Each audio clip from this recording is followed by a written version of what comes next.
শুভ সকাল বন্ধুরা, কেমন আছো? আশা করি ভালো আছো। যেখান থেকে আমার ভিডিওটা দেখছো সবাই সুস্থ থেকো, ভালো থেকো। দেখো, আমরা সকালে এখনও ঘুম থেকে উঠিনি। তোমাদের দাদাভাই চা করে দিচ্ছে, খেয়ে কাজে চলে গেছে।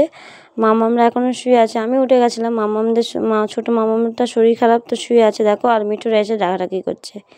তো এই সকালে আসলে ওদেরকে খাবার দিতেই হবে, তুমি যতই কাজ থাকুক না কেন। দেখো বড় মামা ছোটো মামাম শুয়ে আছে। আর এইবারে ওদেরকে ডাকছি। আমিও তো উঠে যাই 5টা সাড়ে 5টার সময়, উঠে সমস্ত কাজ সারা হয়ে যায়। আর দেখো, কুয়াশা হয়েছিল, এখন রোদ্দুরটা ঝলমলিয়ে উঠেছে। আর দেখো, আমাদের এখানে পাশে সর্ষে চাষ করেছে, কি সুন্দর ফুল ফুটেছে। মানে কিছুদিন আগে ফুলটা ফোটেনি, তো এই কদিন আগে ফুলটা ফুটছে। তো দেখো কি সুন্দর লাগছে। যেহেতু শীতকালে একটু বাদায় এসে বসে আছি, তো তার জন্য এই ভিডিওটা আবার করলাম। এই দেখো কি সুন্দর লাগছে। আর অল্প জমিতে চাষ করেছে এরকম লাগছে। যদি অনেকটা চারিদিকে করতো তো আরও ভীষণ সুন্দর লাগতো। আমারও শরীরটা ভীষণ খারাপ, ঠান্ডা লেগেছে, গলা আওয়াজ শুনে বুঝতে পারছো। আর এইদিকে নিয়েছিলাম ওই যে মাছ দাদা এসেছিলো, ওই দাদার কাছে নিয়েছিলাম তেলাপিয়া মাছ আর বাটা মাছ। দেখো, বাটা মাছগুলো ছোট ছোট খুব। তো কি করব, মাছ দাদা ওই মাছই এনেছিল। আজকে কোনো বড় মাছ ছিল না, তেলাপিয়া ছিল, রুই মাছ ছিল আর পোনা মাছ ছিল, তো আর বাটা মাছ ছিল। তো ওই তেলাপিয়া নিয়েছি আর বাটা নিয়েছি। তো দেখো, এখানে ভেজে নিচ্ছি। আজকে আলু দিয়ে মাছ দিয়ে করব, আর বাঁধাকপি ভাজবো। এই হচ্ছে দুপুরে রান্না। এই দেখো, আলুটাকে কেটে নিয়েছি, আর এই যে মাছ ভাজা হচ্ছে, ওইদিকে বাঁধাকপি ভাজা হচ্ছে। এই দেখো, আর মাছের সঙ্গে বড়ি দিতে চাইছিলাম, কিন্তু বড়িটা এই যে আমাদের মুদিখানার দোকানে এখানে নেই, পাওয়া গেল না, তার জন্যে দিলাম না। কিন্তু বড়ি দিলে ভালো লাগতো মাছের তরকারিটা। আর দেখো, রান্নার পরে কতগুলো থালা বাসন হয়ে গেছে, সব পরিষ্কার হয়ে গেছে, রান্না হয়ে গেছে, সব নামানো হয়ে গেছে। আর এবার দেখো, ঘরদোরও পরিষ্কার করে ঝাঁট দিয়ে নিচ্ছে। মামামদেরকে স্নান করাতে নিয়ে যাবো, এর থালা বাসন কটা মেজে নেবো। ঘরদোর পুরো ঝাঁট দেওয়া হয়ে গেছে, গ্যাসও পরিষ্কার করা হয়ে গেছে। চলো, এই দেখো, গ্যাসটা ভালো করে পরিষ্কার করে নিয়েছি। আর এই কাগজটা খারাপ হয়ে গেছে, ভাবছি পাল্টে দেবো, কিন্তু এখন পাতার মতন কিছু নেই। আর এই জায়গাটা এইটা দেওয়ার পরে, মানে ওই যে শাড়ির ক্যাটলগ ছিল এটা, তো পাতার জন্যে দেখো আরও গ্যাসের এখানটা কি সুন্দর লাগছে, দেখতেও সুন্দর লাগে। তো দেখো, মামামের যেহেতু শরীর খারাপ, কোনো সারাদিন ভিডিও শ্যুট করতে পারিনি, কেন ডাক্তারখানায় নিয়ে যেতে হয়েছিল ওকে। আর ফোন হাতে করে নিয়ে বাইরে ভিডিও করা আমার পক্ষে সম্ভব হয়ে ওঠে না, কেন গ্রাম থেকে ভিডিও করাটা খুবই কষ্টকর, বুঝতে পারছো। আর দেখো, আমাদের এখানে এই যে ব্যাচেলার ছেলেগুলো আছে, যে মানে একদম সেইগুলো, ওই ছেলেগুলো সব পিকনিক করতে আরম্ভ করে দিয়েছে। আর এই বছরে ওরা একবারই মানে এরকম আনন্দ করে পিকনিক করে, খুব সুন্দর লাগে।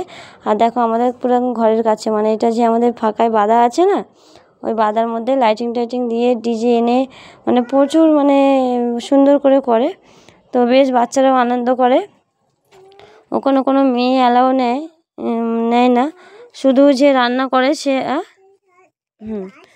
আর হচ্ছে কি, তাছাড়া কোনো মেয়ে অ্যালাউ নেই, সব মানে ছেলেরা মিলে পিকনিকটা করে। আর দেখো, ডিজে এনেছে, আর প্রচুর গানের আওয়াজ। মামামের শরীরটা খারাপ, কান্নাও করছে, যেহেতু ডিজে বক্স মানে কেমন বাজে বুঝতে পারছো। আর ফাঁকা জায়গায় বাড়ি। এই দেখো, পিকনিক হচ্ছে, আর কিছু সবাই দেখতে আসছে, যেমন আমরা এসেছি দেখতে। এই দেখো, আর সবাই এদিকে বাচ্চারা নাচ করছে, আর এই দেখো এখানটায় বসে খাওয়া দাওয়া হবে। আর দেখো, মামাম জেদ করছিল এখানে আসার জন্য, তো এই যে বড় মামাম খেলা করছে, আর বাচ্চারা সবাই খেলা করছে, তো তার জন্য একটু ভিডিও শ্যুট করলাম। আর সবাই গ্রামে সবাই আছে, আর যেহেতু তোমরা জানো যে আমাদের একদম গ্রাম থেকে মানে থাকি, তো সে একদম পছন্দ করে না ভিডিও করা আর এইভাবে ভিডিও শ্যুট করা। মনে মনে ভাবে যে এটা কোনো জিনিস, তো তার জন্যে এই লুকিয়ে চড়ে যেইটুকুনি পেরেছি সেইটুকুনি শ্যুট করেছি। আর তো দেখো, এখানে বাচ্চারা সব নাচানাচি করছে, আর বিশাল জোরে ডিজে বক্স বাজছে। আর দেখো, মামাম তো এই দেখার জন্য কান্না করছে, তো জ্বর বমি করছে, তা সত্ত্বেও নিয়ে আসলাম। ওই দেখো, ওইদিকে রান্না হচ্ছে, একদিকে গ্যাসে হচ্ছে, আবার একদিকে উনুনে হচ্ছে।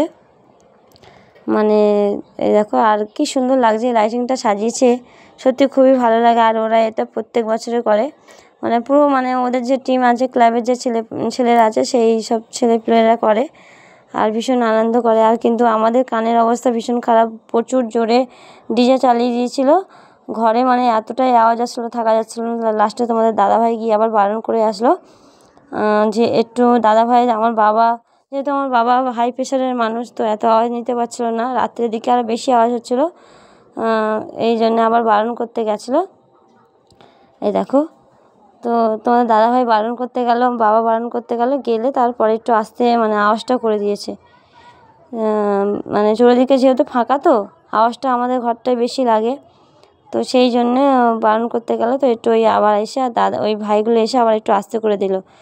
আর ভীষণ আনন্দ করছে, এখানে সবাই আছে, সবাই দেখছে। এত যেহেতু মানে গ্রামের মধ্যে এরকম